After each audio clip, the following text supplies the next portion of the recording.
그러면 지금부터는 우리가 소비를 하게 되는 진짜 이유, 그 이유를 심리적인 관점에서 한번 찾아보도록 하겠습니다.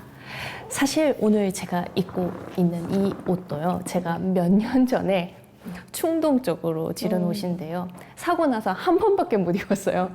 왜냐면 보시다시피 너무 블링블링하니까 입을 수 있는 날이 없어서 예전에 이렇게 잡지 화보 찍을 일이 있어서 그때 한 번 입고 한 번도 못 입었거든요. 그래서 오늘 그래 이날이다 하고 이렇게 딱 오늘이 두 구매를 두 번째 이제 입고 있는데, 우리 교수님 네. 이런 충동 구매하신 적 없으신가요? 저는 좀 시선을 회피하고 싶은데 저는 충동 구매의 여왕입니다. 제가 광고홍보학과 교수라는 이유로 이런 물건이 새로 나오면 내가 써봐야 되지 않겠어? 라고 스스로 계속 합리화를 해요. 이 소비 심리라는 것은 단편적으로 이런 루트를 통해서 한다라고 모델을 만들기가 굉장히 어려운 학문이에요. 갑자기 내가 사려고 했다가 매장 가서 갑자기 1초 만에 생각이 바뀌기도 하거든요. 충동 구매 같은 경우는 이제 뭔가 보상 심리예요. 내가 심리적으로 위축이 되었을 때 하는 방어 기제거든요. 제가 하는 연구 중에는 이제 사회적 소외가 있어요. 사회적 배제. 우리는 사회적 동물인데 어느 날 나랑 같이 놀던 친구들 중에 한 명이 나만 빼놓고 인스타에 봤더니 놀러 갔네? 마음이 어떠세요? 너무 슬프죠? 교수님은 내가 꼭 데려갈게요. 그런데 그런 사회적 배제감을 느꼈을 때 신기한 일은 의인화된 브랜드를 의인화되지 않는 브랜드보다 더 많이 소비하려고 합니다. 즉, 사회에서 인간에게 받지 못했던 사회성 욕구를 제품을 통해서 충족하는 거예요. 그러니까 어떻게 보면 그때 그분들에게는 그게 하나의 힐링이 되겠죠. 우리가 TV 뉴스를 볼 때 갑자기 뭐 항공기가 추락을 했다던가 어느 나라에서 전쟁이 일어나서 폭격으로 많은 사람이 죽었고 지진으로 사람들이 깔려서 몇십 명이 갑자기 목숨을 잃었다 그러면 갑자기 저희는 누구나, 인간은 누구나 죽음을 두려워합니다. 그래서 이런 것들을 불식간에 갑자기 내가 죽으면 어떡하지 하고 순간적으로 느끼는 걸 죽음 현저성이라 그래요. 인간이 죽음 현저성을 갑자기 느끼면 어떤 소비가 일어날 것 같으세요? 죽기 전에 뭔가를 구매를 해야 된다? 해야겠죠. 네. 그럼 갑자기 뭘 하죠? 뭐 최고로 물도 좋은 거. 최고로 좋은 것도 사고 또 뭐 물도 쟁여놓고 나 언제 죽을지 모르니까 막 사재기도 하죠. 근데 신기한 거는 만약에 내가 맥주를 좋아한다면 국산 맥주를 수입 맥주보다 더 사요. 왜요? 왜 그럴까요? 왜냐하면 내가 속한 사회, 내가 속한 커뮤니티를 방어하는 게 나의 죽음으로부터 최대의 방어라고 생각을 하거든요. 그래서 내 고향에서 나온 음식, 내 나라에서 나온 음식을 수입품보다 더 많이 구매를 하는 거죠. 그래서 이런 식으로 죽음 현저성이 또 영향을 미치기도 하고요. 갑자기 기부를 많이 하는 사람들이 있어요. 내가 소외당했다 그래서 갑자기 명품 소비나 사치 소비를 해서 나 이런 사람이야 라고 보여주는 사람도 있지만 아니야, 나 사회적으로 착한 일 많이 하는 사람이야. 나 기부 많이 하는 사람이야. 그래가지고 갑자기 적십자사에 기부하고 내가 쌓아놓은 돈을 내고 나 그렇게 무시받을 사람 아니야. 이런 식으로 나타나기도 해요. 그럼 그 기부를 하겠다는 결심도 충동적으로 발생하는 경우가 그렇죠. 그래서 또 재밌는 연구 하나는 초콜릿을 산 사람과 브로콜리를 산 사람에게 기부를 하시겠습니까? 하면 어떤 사람들이 더 기부를 많이 할까요? 당연히 초콜릿을 산 사람 아닐까요? 정답. 네.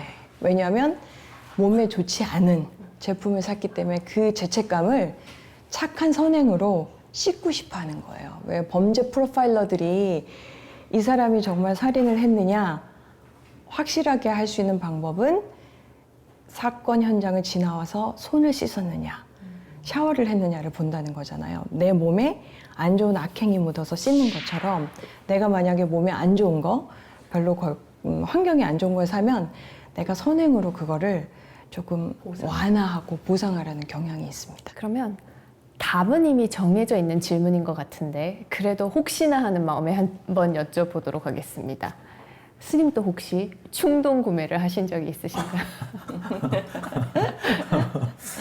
무언가 물건을 사고 싶다라는 생각보다는 저는 구매보다는 갖고 싶다라고 생각한 적이 있었어요. 그 물건이 뭘까요?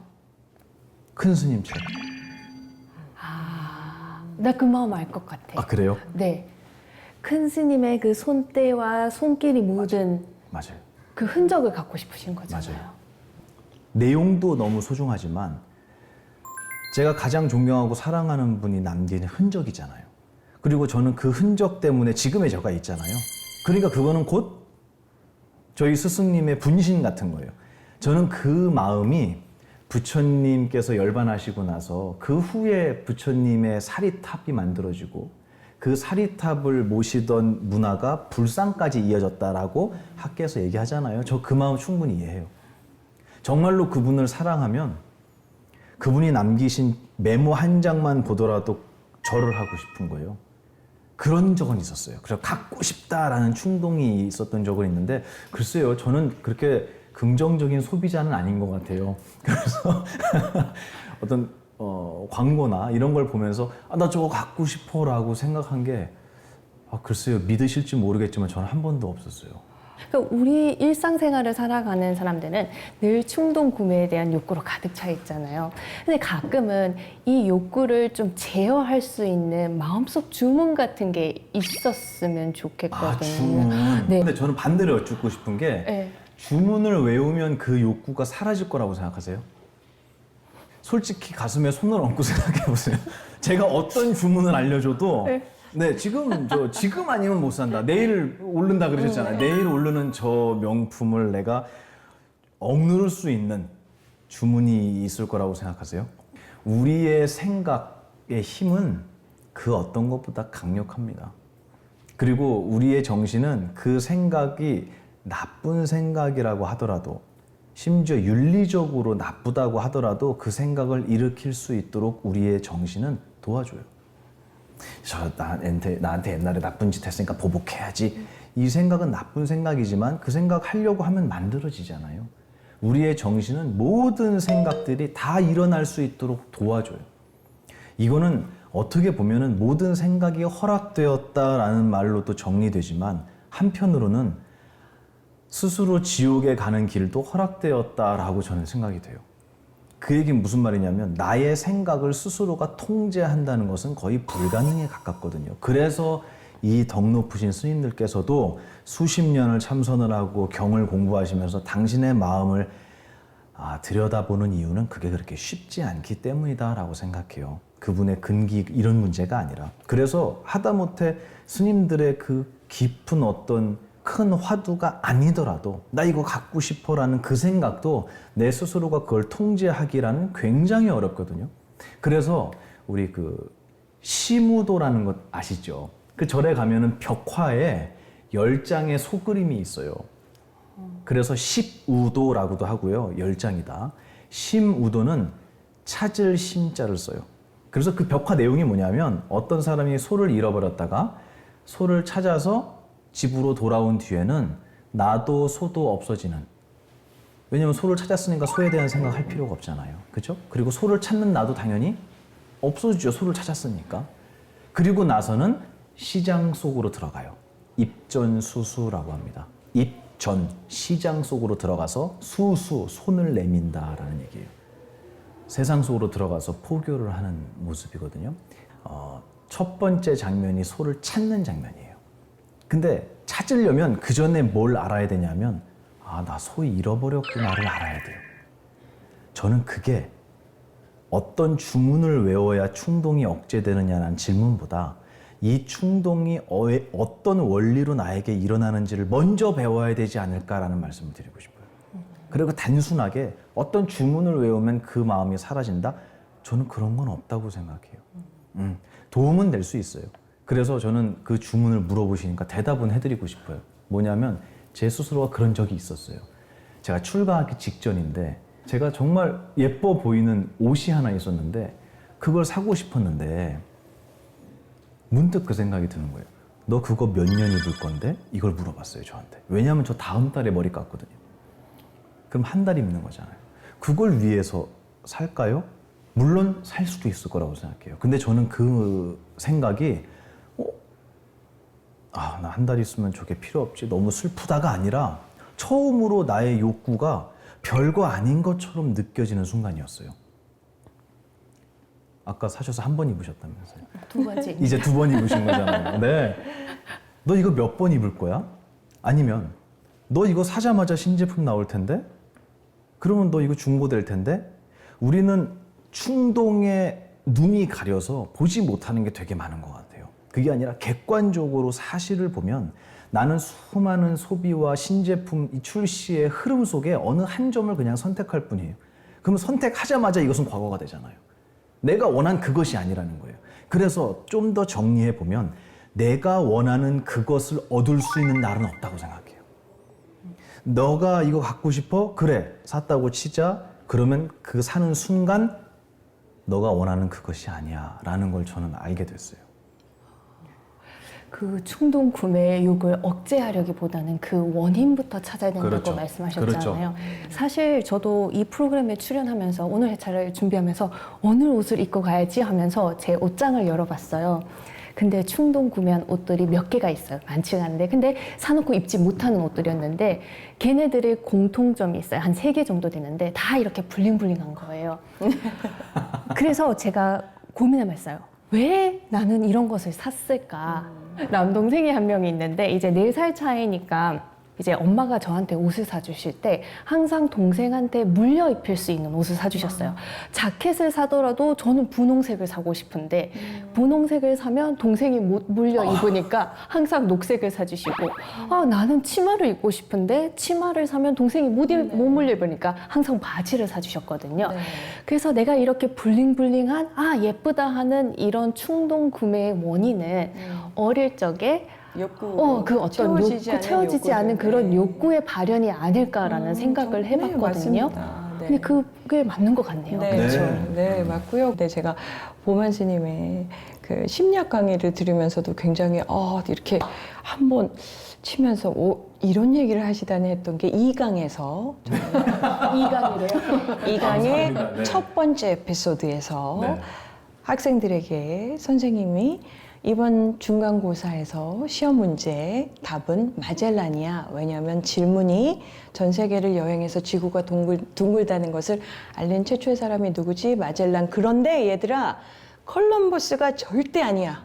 콜럼버스가 절대 아니야 라고 얘기를 강조하니까 애들이 중간고사에서 다 답을 콜럼버스라고 썼다는.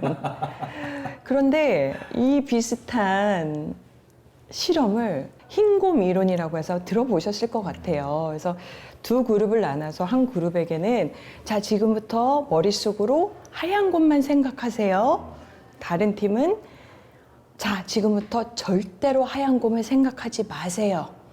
자, 이제 하얀 곰이 생각날 때마다 종을 치세요. 어떤 그룹이 종을 더 많이 쳤을까요? 하지 마세요. 하지 마세요라고 한 그룹이요. 강박이 생기는 거예요. 나는 그 하얀 곰을 생각하지 말아야지. 그리고 또 여기에서도 불교에서 말하는 메타인지가 나오는데 스스로 내가 하얀 곰을 생각하고 있나 지속적으로 감시를 하고 모니터링을 해요. 그러면서 더 생각이 나는. 그 얘기는 뭐냐면 그게 결국 강박이고 집착인데 명품을 오늘 내가 사지 않으면 안 된다라는 강박과 집착이 심해질수록 거기에 더 매몰되거든요. 근데 사실 명품을 사면 그날만 좋아요. 제가 경험을 해보니 다음 날이 되면 또 뭔가 허전해요. 그러면 이 제품은 아닌가 보다 하고 반품을 하든지. 그래서 굳이 내가 사지 말아야지 억누른다기보다는 한 번 정도 사보고 이게 허상이었구나. 별로 대단한 게 아니었구나. 결국 나한테 쓸모가 없었던 것을 스스로 느끼고 자기가 정리를 잘 해보면, 그래서 보통 소비 일지 같은 거를 쓰는 분들도 있거든요. 그렇게 해보면 더 이상 그거에 대한 원이 사라지지 않을까 생각을 해봤습니다. 네, 그러면 이제 또 다른 소비 문화에 대해서 얘기를 해볼 텐데요. 요즘 세대들은 단순히 물품을 구매하는 것이 아니라 어떤 가치를 부여를 하면서 물건을 구매한다라고 해요. 단순히 이거 예뻐? 이거 명품이야? 아니라 그 브랜드의 가치나 철학까지 같이 감안을 해서 구매를 한다라고 하거든요. 이러한 트렌드는 왜 발생한 걸까요? 이제 그런 거를 이제 가치 소비라고 하는데 특히 MZ 세대에서 많이 일어나죠. 유명한 브랜드 중에 피사가 있는데요. 이제 아르헨티나의 최남단에 있는 도시 이름을 딴 브랜드인데 아마 아실 거예요. 스포츠 브랜드인데 그 브랜드가 2011년에 블랙 프라이데이 바로 하루 전에 그날 미국에서는 가장 매출이 많이 일어나는 때거든요. 그것도 뉴욕 타임스퀘어 가장 비싼 5개 광고가 집행되는 곳에서 광고판을 크게 만들죠. 거기에 뭐라고 써있냐면 이 자켓을 사지 마세요. Don't buy this jacket 하고 나옵니다. 아니 광고라고 하면은 어떤 생각 드세요? 제품을 팔아, 사라. 우리 제품을 제발 써주셔야 되는데 사지 말라는 광고라뇨. 그런데 이 광고가 나가고 나서 그 회사의 매출이 30%가 올랐습니다. 그 얘기는 지금 뭐냐면 그 광고를 통해서 그 회사가 하고 싶었던 메시지는 우리는 이 환경 오염에 굉장히 진지하고 어떤 옷을 만들 때도 정확히 수치를 계산해서 수요를 하고 한 올 한 올 정성스럽게 만들어낸다는 메시지가 있었어요. 근데 여기에는 고도의 마케팅 전략이 들어가 있어요. 내가 사지 말아야 된다는 걸 알면서도 사는 머릿속에서 부조화가 생겨요. 근데 이 P사는 아니야, 우리 제품은 다른 제품하고 달라. 네가 머릿속에서 느끼는 그 부조화를 내가 해결해 줄게. 광고의 힘입니다. Don't buy this jacket. 이 제품을 사면 너는 그런 부조화를 느낄 필요가 없어. 그러니까 광고는 또 다시 정의를 하면 소비자를 덜 불편하게 하는 거예요. 내가 이 제품을 사도 나는 불편하지 않아도 돼. 또 담배 광고가 미국에서는 전면 금지됐거든요. 그런데 지금 보시면 흡연율이 그렇게 줄지도 않았고 지난 10년간, 20년간 담배 광고가 금지됐어도 회사에서 쓰는 마케팅 비용은 똑같아요. 그럼 광고를 안 했는데 이 회사들이 이 돈을 어디에 썼을까요? 금연 광고에 썼습니다. 그리고 금연을 하고 싶어하는 사람들을 도와주는 데 썼어요. 그런데도 불구하고 왜 흡연율이 안 떨어졌을까요? 흡연자들은 이렇게 생각하는 거죠. 내가 좋아하는 담배 브랜드에서 이렇게 광고했어. 너가 언제든지 금연을 하고 싶으면 우리가 도와줄게. 나는 언제나 여기에 있어. 금연센터 여기에 있어. 방법은 다 여기에 있어. 그러면서 지금 내가 당장 안 끊어도 언젠가는 끊을 수 있어라는 안도감을 주면서 내 머릿속에 담배는 폐암을 일으킬 수 있다는 인지 부조화를 해결해줘서 나를 덜 불편하게 해주는 거죠. 요즘 나오는 한국의 담배들도 관련 담배 말고 전자담배가 액세서리처럼 나와요. 마치 향수처럼, 립스틱처럼. 담배가 주는 그런 신체에 주는 안 좋은 것들을 다 희석시킬 정도로 화려한 디자인과 멋있는 제품처럼 포장해서 나오거든요. 소비자를 또 덜 불편하게 하는 거죠. 그런 식으로 우리가 인지적 지름길을 마케팅에서도 활용하는 경우가 있습니다. 네. 사실 이 비건 같은 경우도 단순히 건강을 위해서 내가 채식을 하는 것이 아니라 나는 동물 복지를 신경 쓰고 환경을 케어해요 라는 이런 메시지를 던지기 위해서, 세상에 던지기 위해서 비건을 시작하게 되신 분들도 많잖아요. 이런 식으로 요즘에는 어떤 소비를 하는 이유도 단순히 내가 필요한 것을 사기 위해서가 아니라 나의 철학을 물건, 소비를 통해서 나타내고 소비로 통해서 사는 그 브랜드 가치를 나의 정체성과 뭔가 연결시키는 이런 행동들이 많이 나타나고 있는 것 같아요. 이런 현상에 대해서 스님은 어떻게 해석을 하시나요? 교수님 말씀하신 것처럼 덜 불편하게 한다. 그 말 있잖아요. 지금 사면 10만 원 손해를 안 볼 수 있어요 라는 말과 비슷한 것 같아요. 교묘하게 말을 바꾸는 거죠. 네. 근데 저는 이거를 사면은 환경에 이익이 된다라는 생각이나 아니면 이 제품을 사기 때문에 내가 환경을 오염시킨다는 생각이나 전부 다 공통적인 분모가 있어요. 그게 뭐냐면 의미를 담는 거예요. 거기다 의미를 담는 거예요. 그런데 이 불교의 가르침에서는 이 의미라고 하는 것이 많이 담기면 담길수록 악하다고 표현해요. 좋은 의미라는 개념은 없는 거예요. 그래서 불교에서 얘기하는 선과 악이라고 하는 것은요, 생각보다 우리가 알고 있는 윤리적인 면이 아니에요. 예를 들어서 부모님이 자식을 정말 사랑하는데 자식이 축구하다가 아들이 다리가 부러졌어요. 그러면 정말 가슴이 찢어질 거 아니에요? 근데 옆집 그 말괄량이 그 녀석이 부러졌어요. 그럼 엘리베이터에서 만나면 아이고 뭐 조심하지, 괜찮아? 얼른 회복해야지, 괜찮아질 거야. 이 말로 끝나는데 내 자식이 그렇게 되면 얘기가 다르잖아요. 이거는 내 자식이라는, 내 가족이라는, 내가 사랑하는, 나아가서는 내가 정말 원하는 물건이 어떠한 의미를 심각하게 거기다 담는 거예요. 그래서 그 의미를 웬만하면 아름답게 담으려고 노력은 하지만 사실은 아름다운 의미를 담는다고 해서 내가 편해지진 않는다는 거예요. 그래서 자식, 이 가족이라고 하는 가족의 인연은 부처님이 분명히 악연이라고 설명하셨어요. 나쁜 인연이라는 의미가 아니라 의미심장하고 무겁다 이거예요. 가볍고 유쾌하지 못하다. 그래서 내가 가장 사랑하면서도 가장 나를 아프게 할 수 있는 사람은 가까이 있는 사람이거든요. 제가 강의 때 그 얘기를 해요. 컵 2개 부딪혀서 깨트리려면 붙여놓으면 된다고.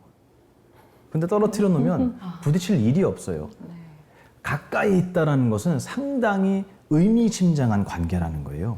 그래서 이 의미심장한 관계에서 벗어나기 위해서 우리는 노력을 하지만 반대로 이 의미심장한 관계를 만들려고도 노력을 해요. 그게 뭐냐면 물건을 사면서도 내가 이걸 사기 때문에 지구에 어떤 영향, 긍정적인 혹은 부정적인 영향이 있을 거야 라는 의미를 담는 거 있잖아요. 그 의미는 아무리 좋은 의미를 담는다고 해도 전체적으로 봤을 땐 똑같은 수많은 갈등과 어떤 다툼의 요인이 될 수 있어요. 그래서 말씀하신 그런 광고나 기업의 어떤 전략들이 어떤 분들은 말씀하신 것처럼 죄책감을 덜고 편하게 사지만 그 전체를 부정적으로 보는 사람도 왜 없겠냐는 거예요. 그러면 과연 이게 큰 틀에서 봤을 때 정말 소비자들을 편안하고 행복하게 만들고 모두가 행복해지는 길이냐? 저는 원점으로 다시 돌아간다고 생각해요. 또다시 그것도 그렇지 않은 사람과 그런 사람이 또다시 나눠지는 거잖아요. 그래서 이거는 의미를 담는 연습 있죠. 아, 이거는 내가 의미를 담기 때문에 좋아 보이는 거야.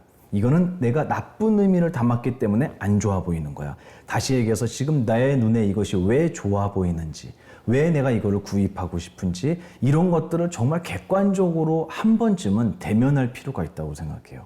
그래서 그 작업은 좀 많이 아파요. 슬프고. 그래서 내 자신이 난 사실 그렇게 본다고 생각 안 했는데 스승님의 말씀을 통해서 너 지금 이걸 이렇게 보고 있잖아 라는 걸 들었을 때 인정하고 싶지 않아요. 그 불교의 이제 비유 중에 그런 말이 나와요. 이제 어떤 이제 유명한 스님을 모셔다가 공양을 올리는데 정성스럽게 해서 드렸는데 드시더니 어떠셨어요? 이렇게 별 말씀이 없으시더래요. 그래서 어떠셨어요? 그래서 여쭤보니 아, 네 그냥 주시는 대로 먹었습니다. 이렇게 얘기를 했대요. 기분이 확 상한 거예요, 이분이. 아니 내가 그렇게 열심히 했는데 어떻게 말씀을 저렇게 하시지? 그래서 그 다음번에는 진짜 대충 차려서 드렸대요. 오늘은 어떠셨어요? 그랬더니 네, 주시는 대로 잘 먹었습니다. 저는 거기에 답이 있다고 생각해요. 우리가 뭔가를 의도를 담고 의미를 담고 무언가를 하려고 하는 우리 정신의 능력이 있지 않겠어요? 그런데 저는 그 능력을 쓰지 말라는 게 아니라 나에게 주어진 것에 만족할 줄 아는 그 연습부터 했으면 좋겠어요. 근데 우리는 그렇게 안 하고 나에게 주어진 것에 만족했기 때문에 그 수행자는 주시는 대로 먹었습니다 라고 얘기를 한 거였거든요. 근데 우리는 그렇게 생각을 안 하고 세상이 나의 뜻대로 내가 원하는 기준대로 변화하기를 바라는 마음이 되게 크잖아요. 근데 그게 가능하겠냐는 거죠.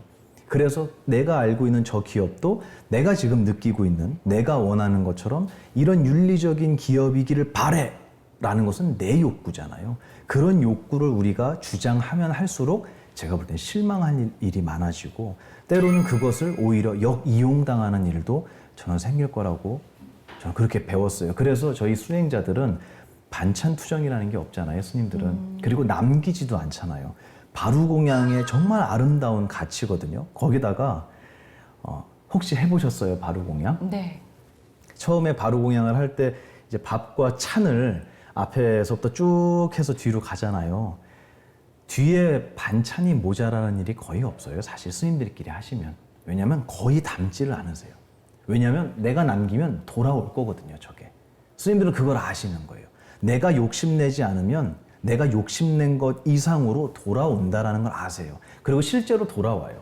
그리고 반찬이 좋아하는, 많은 스님들이 좋아하는 반찬이 있고 또 뭐 그냥 그런 반찬이 있을 수 있잖아요. 스님들이 유난히 좋아하시는 반찬들이 있어요. 그게 나올 때 제가 저 뒤쪽에 좌차라고 합니다. 앉는 순서. 저 뒤쪽 막내의 자리에 앉았는데 어른들을 통해서 쭉 왔는데 그 반찬이 거의 안 없어졌을 때 그 감동. 아, 어른들께서 배려하시는구나. 그거는 내가 좋아하니까 많이 먹고 내가 싫어하니까 조금 먹고 이런 개념은 아니잖아요. 정말 큰 모두를 생각하는 행동이 그 반찬 남아있는 양을 보고도 느껴지는 거거든요. 그러면 저는 많이 담을 수 있겠습니까? 저는 아까 말씀하신 것처럼 그런 세상에 기부를 하거나 하는 그게 표면적이라고 할지언정 그런 문화는 전 참 긍정적이라고 봐요. 그걸 이용하지만 않는다면. 네. 그래서 내가 하고 있는 이 일이 세상을 위한 일이다라는 것을 자랑스럽게 얘기할 수 있는 사회가 저는 갈수록 만들어질 거라고 믿습니다. 저는 바루공양의 반찬에서도 그거를 확인한 적이 있어요. 그러면 저도 많이 못 담거든요. 다시 그대로 올려드리는 거죠. 근데 이게 서로를 배려하는 아름다운 문화 같아요. 세상이 나의 기준에 맞기를 바라는 마음. 그렇게 내 의미를 주장하는 거, 거기서 수많은 갈등이 일어난다고 생각해요. 그럼 모든 스님들이 반찬을 많이 못 담으셔서 남으면 그것도 문제 아닌가요? 맞아요. 네, 그래서 바루공양할 때는 그거 다 없어질 때까지 계속 왔다 갔다 해요. 반찬이. 네. 나중에 다 없어지죠. 네. 오늘 지금 두 분의 말씀을 듣고 나니까 아무 생각 없이 소비했던 것들이 이제는 소비하기가 겁나요. 왜냐, 소비를 하기 전에 나의 어떤 생각이 이 소비 욕구를 일으키는가? 그 생각도 해야만 할 것 같고, 과연 나의 소비 욕구를 일으키는 마케팅, 이 회사의 전략은 뭘까? 막 그 생각도 해야 돼서 오히려 네. 소비하기가 더 어려워질 것 같은 아주 위에 긍정적인 있는 것 같죠? 마케팅 이게 어떻게 보면 긍정적인 부작용인 것 같은데요. 네. 자, 그렇다면 우리 이 불교의 중요한 가르침 중에 하나, 무소유, 욕망을 내려놓으라 하는 것과 우리 강고 홍보하기 위해서 강조하는 소비, 이 서로 상반되는 개념이 공존할 수 있을까요? 당연히 공존하죠. 당연히. 당연히 왜냐하면 공존. 이 불교의 가르침은 세상의 법칙을 설명한 거지 이렇게 해라 저렇게 해라 이거는 맞고 저건 틀리다라고 말씀하신 게 아니라고 저는 배웠어요. 그래서 소비를 하든 소비를 안 하든 거기 중에 하나를 선택하는 게 불교의 모습이라고 많이 이미지화가 됐는데 저는 그게 조금 왜곡된 부분도 있지 않을까 생각을 해요. 그러면 스님들도 막 사도 된다는 얘기냐? 그 말씀을 드리는 게 아니라 이 무소유라는 말 있잖아요. 이 말이 경전에 나옵니다. 그 단어 자체가. 그리고 이 무소유라는 말이 우리가 알고 있는 갖지 않는다, 소유하지 않는다 라는 의미가 아니에요. 그리고 실제로 그 경전을 한글 대장경으로 번역한 거를 봐도 있다고 할 바가 없다라고 번역되어 있어요. 무, 없다. 뭐가? 소, 어떠어떠한 바가. 유, 있다고 하는 바가 없다. 이건 무슨 뜻이냐면요. 굉장히 중요한 불교의 가르침인데요. 저희 큰 스님께서 이렇게 표현하셨어요. 모닥불을 떠올리면 머리가 뜨거워지냐 그러시는 거예요. 모닥불을 기억해낸다고 뜨거워지진 않잖아요. 네. 이건 무슨 말이냐면 나의 기억, 나의 생각이라는 것은 모닥불과 같은 건가요? 다른 건가요? 같은 거죠? 그러면 머리가 뜨거워져야 된다는 거예요. 같지는 않아요. 네. 그 생각이지 모닥불은 아니라는 거예요. 그렇죠. 근데 우리는 지금 교수님 말씀하신 것처럼 생각을 물질처럼 인식하는 습관을 굉장히 오랫동안 가져왔어요. 그래서 생각이 무겁다고 표현해요. 생각은 무게가 0g이라니까요. 제가 강의할 때마다 얘기하지만 생각의 무게는 0g이에요. 생각은 물질이 아니라는 거예요. 그래서 아무리 슬픈 생각을 하셔도 슬픈 생각 주세요. 그럼 못 주시잖아요. 우리 유명한 달마대사의 법문이 있어요. 달마대사께서 제자 해가 스님을 맞이할 때 이 일이에요. 왜 왔어? 라고 하니까 마음이 힘듭니다. 그 힘든 마음 나한테 줘봐. 못 드립니다. 지금 내가 너의 마음을 편안하게 해줬다. 이게 무슨 뜻이냐? 생각은 존재가 아니라는 거예요. 느껴지기만 하지 존재는 아니다. 제가 불교심리학 강의할 때마다 얘기하거든요. 굉장히 중요한 불교의 가르침이에요. 근데 아니 스님 느껴지기만 하지 존재는 아니다. 그런 게 뭐가 있죠? 여기가 다 그렇게 돼 있는 거예요. 우리가 영화관에서 영화를 볼 때 옛날에는 흑백 영화였잖아요. 너무 끄덕거리면 옛날 사람이라고 소리를 들어요. 그랬어요? 이렇게 나오셔야 돼요. 흑백 영화였어요. 그러다가 칼라가 됐죠. 네. 그 다음에는 옛날 어른들이 아니죠. 흑백에서 소리가 들어갔대요. 소리가 들어간 영화. 그랬어요? 그렇죠. 그랬대요. 그리고 나서는 칼라가 됐고요. 그 다음에 요즘에는 3D는 입체잖아요. 거기다가 향기까지 요즘에는 나지 않습니까?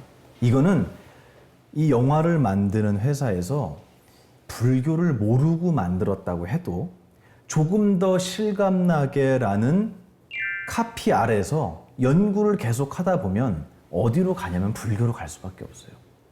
불교에서 부처님께서는 이 세상에 있다라고 하는 것은 6가지밖에 없다고 했거든요. 첫 번째가 색깔, 두 번째 소리, 냄새, 맛, 감촉, 뜻이에요. 우리 반야심경 외울 때 색성, 향미, 촉법 나오잖아요. 이 세상 모든 것들은 6가지가 화합돼서 만들어진 것이다. 그래서 화합이라는 말이 불교 용어예요. 그래서 이 화초에서 색깔 빼고 소리 빼면 화초는 사라지잖아요. 이 얘기는 색깔은 화초가 아니고 소리도 화초가 아닌데 화초 아닌 것들이 모여서 화초가 된 거예요. 아까 제가 초반에 말씀드렸잖아요. 나 아닌 것들이 모여서 내가 됐다고. 그러니까 영화를 연구하는 사람도 실감나게라는 표현은 6가지가 만족되면 실감나져요. 옛날에는 색깔만 보였고 소리는 없었잖아요, 영화에. 그럼 실감나지가 않죠. 더 실감나게 하려면 소리를 추가하고요. 색깔에 소리를 추가하고요. 거기다 컬러를, 색깔, 말 그대로 색깔을 더 추가하고요. 이제는 냄새까지. 그 다음에 진동이 온다는 건 감촉까지. 이걸 하나하나 추가할 때마다 영화는 더 실감나는 거예요. 현실과 비슷해진다는 거예요. 근데 아무리 비슷해져도 영화는 우리가 영화로 보는 이유가 뭐냐면 저거는 눈에는 보이지만 존재는 아니야. 영화에서 빌딩이 무너지면 우리 신고하나요? 영화잖아요. 우리가 영화인 줄 알고 보는 거예요. 저거는 내 귀에 들리긴 하지만 영화야, 환상이야. 근데 우리는 여기를 그렇게 보지 않아요. 눈에 보이면 다 있다 그러고요. 귀에 들리면 다 있다 그래요. 심지어는 생각나도 다 있다고 해요.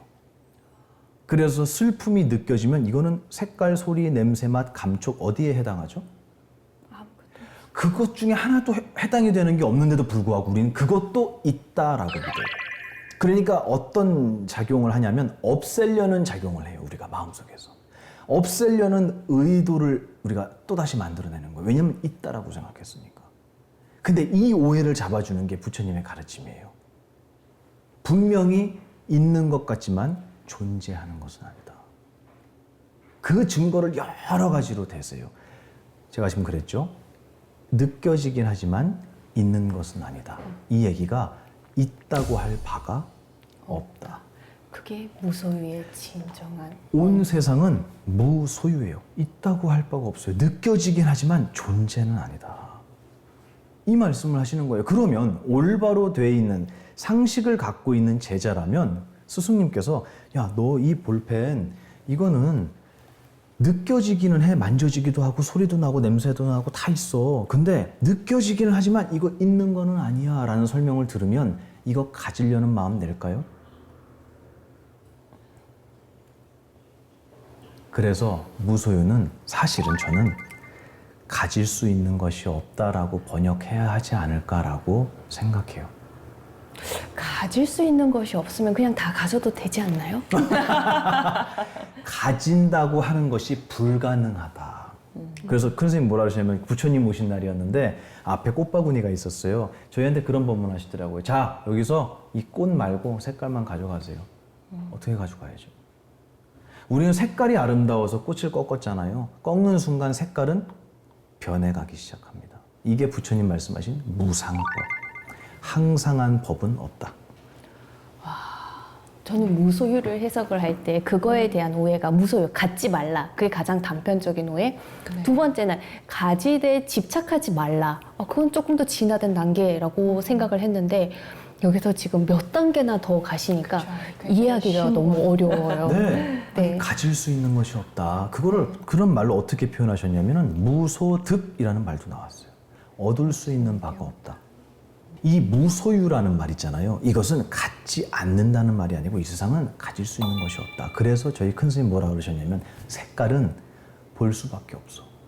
정말로 그 색깔을 사랑한다면 눈으로 보기만 해야 된다는 거예요. 그냥 보는 것만으로도 나의 사랑을 다 표현한 거라 그러셨어요. 근데 우리는 그렇게 안 배웠어요. 꺾어서 내 방에 꽂아놔야지 내 거라고 배운 거예요. 근데 저는 온 세상의 색깔을 다 저의 것으로 만들고 있어요. 왜냐면 보고 있잖아요. 네, 색깔을 제가 보고 있을 때는 제 거예요. 또 아까 잠깐 도파민 얘기도 했는데 또 걱정하셨어요? 금나나 교수님께서 마케팅 하시는 분들이 너무 머리가 좋으셔서 정신을 똑바로 차리지 않으면 안 된다. 정말 인지심리학이나 행동심리학이나 소비심리학이 뭐 fMRI나 이런 기술로 인해서 굉장히 고도로 발전이 돼서 이제 우리가 하는 행동들을 5년, 10년 뒤까지도 예측할 수 있게 됐거든요. 그래서 이런 도파민 과잉 시대에서 내 행동을 나도 모르게 누군가가 예측하는 시대에서 내가 내 스스로를 알아차리지 못하면 현명한 소비를 할 수 없습니다. 즉 그래서 저는 불교의 가르침이 2500년 전에 이미 우리 부처님께서 미래를 내다보시지 않았을까라는 생각이 정말 들어요. 이런 세상이 올 거라고 예측하셔서 나를 다시 돌아보는 메타인지를 강조하신 것 같아요. 그래서 스스로 내가 왜 이 물건이 필요했을까? 내가 왜 그때 이 물건을 사려고 애썼을까? 금 교수님이 왜 나는 반짝이는 옷을 사려고 할까? 스스로 돌아보시는 거는 굉장히 좋은 소비 습관입니다. 그래서 본인을 돌아보시면서 매일매일 소비 활동을 하실 때 과연 이것이 현명한 소비인지 돌아보시는 시간을 가졌으면 하는 소망이 있습니다. 네, 감사합니다. 자, 그렇다면 우리 교수님께서 현명한 소비에 대해서 규정을 해주셨는데요. 우리 스님께서 생각하시는 현명한 소비는 무엇일까요? 소비를 해야 된다면 현명한 그렇죠. 소비. 그렇죠. 제가 아까 무소유 말씀을 드렸지만 저는 다 빌려 쓴다고 생각하거든요. 그래서 제가 만약에 돈이 있고 무언가를 산다고 하면 저도 역시 소비를 할 거예요. 이 세상은 자본주의고 시장 경제잖아요. 옛날에 탁발을 하고 부처님 당시에 살았던 모습을 보면 소비할 게 필요가 없었어요. 근데 요즘에는 스님들도 너무 많은 게 필요한 거예요. 저도 휴대폰을 사용하고 있잖아요. 그 휴대폰을 그러면 스님들은 무소유니까 갖지 말아야 하네요? 라는 것이 아까 말씀하신 것처럼 무슨 엄격한 규정같이 느껴지지만 그럴 수가 없거든요. 그러면 저는 이 옷도 입고 다니면 안 되고 저는 아무것도 해서는 안 되는 거예요. 그렇기 때문에 무소유라는 개념을 바꿔야 된다라고 말씀드린 게 지금 내가 이것을 구입하지만 내가 지금 이거를 쓰지만 사실 이것이 나에게 정말 필요하냐 그러셨잖아요. 저는 거의 100번 공감해요. 가만히 생각해 보면 이것이 없어도 될 일이 굉장히 많거든요. 그리고 살아가는데 필요한 것만을 우린 얘기하는 게 아니고 그 외의 것들을 사실 더 많이 소비하거든요. 근데 저는 어떤 생각이 드냐면 소비를 할 때 무언가를 사서 자기를 꾸미려고 하는 것들 있잖아요. 그게 사회적으로도 문제가 되거든요. 저는 이 부처님의 가르침은 아무것도 없어도 그 자체로 빛이 나는 그 내 자신을 알려주는 거라고 생각해요.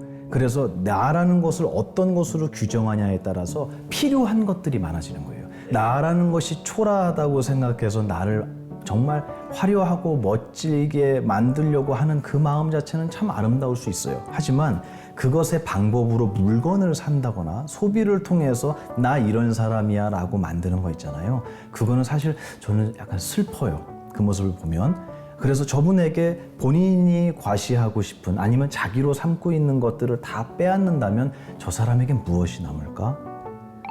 정말 초라한 내가 남을지도 모르겠어요. 근데 이 부처님의 가르침은 막말로 저희 스님들은 이 분소이를 입었잖아요. 분소이는 죽은 사람을 싸서 버렸던 천이에요. 그거를 부처님께서 벗겨다가 몸에 두르셨어요. 거기에 비하면 이런 옷은 사치 중에 사치, 럭셔리 중에 럭셔리죠. 부처님 당시의 모습을 보면. 그런데 이 출가에서 수행하는 스님들도 물건이 필요하고 수많은 사람들에게 보시를 받는다면 이것도 소유가 아니냐라는 문제가 생기는 거예요. 근데 저는 그렇게 말씀드리는 게 아니라 내가 어떤 존재라는 걸 아는 순간 나는 더 이상 바랄 것도 없고 완벽한 존재고 나는 사라지지 않는 보이지 않는 정신이구나 라는 것을 먼저 알면 과연 나에게 부족함 나의 부족함을 메꾸려는 어떠한 노력, 이것이 과연 남아있을까라는 생각이 들어요. 농담으로 제가 이런 말씀을 드려요. 옛날에 제가 목욕탕을 안 가요. 그 이유가 계룡대에서 어떤 목욕탕을 추천을 받아서 갔어요. 한겨울인데. 근데 스님들 목욕탕 많이 가시거든요. 목욕탕 가면 당연히 옷을 다 벗고 들어가잖아요. 벗고 들어가서 열심히 막 비누칠을 하고 있었어요. 의자에 앉아서.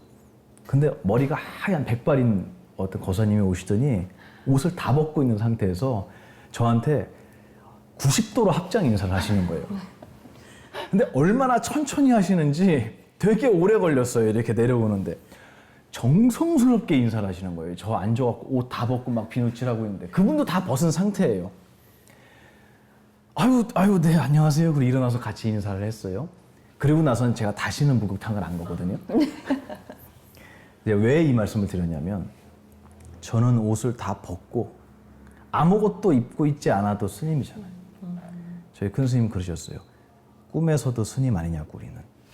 너는 옷을 벗어도 스님이고 옷을 입어도 스님이고 나에게서 무언가를 가져가도 스님이고 저에게 무언가를 덧붙여도 저는 스님이다. 다시 얘기해서 나에게 있는 주변에 있는 모든 것들하고 나하고는 아무 상관이 없는 거예요. 그것이 다 없어져도 이미 충분히 아름다운 나는 수행자다라는 그 나에 대한 위대한 정의가 있다면 저는 그것이 필요가 없어지거든요. 우리 많은 이 시대의 현대를 살아가는 분들이 저는 근본적인 이 마음의 어떠한 분위기가 있는데요. 그게 바로 저는 외로움이라고 생각해요.